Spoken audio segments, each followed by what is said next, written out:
Sesuai Surat Edaran Kementerian Perhubungan Nomor 96 Tahun 2021 yang mengatur pelaksanaan perjalanan orang dalam negeri dengan transportasi udara pada masa pandemi COVID-19, membuat trafik penerbangan di Bandara Sultan Mahmud Badarudin II Palembang naik. Calon penumpang yang sudah divaksin dosis lengkap hanya perlu menunjukkan hasil negatif rapid test antigen yang sampelnya diambil kurun waktu maksimal 1 kali 24 jam sebelum keberangkatan.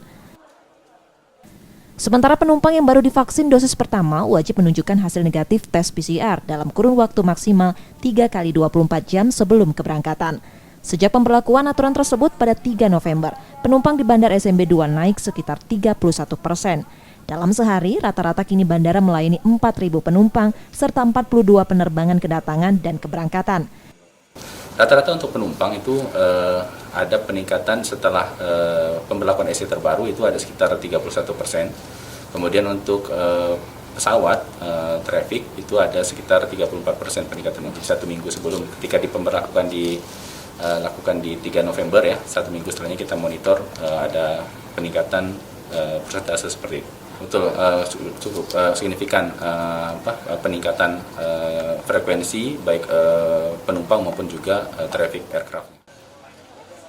Tingkat keterisian pesawat yang meningkat hingga 90%, sejumlah destinasi masih menjadi tujuan utama seperti Jakarta, Bandung, dan Surabaya.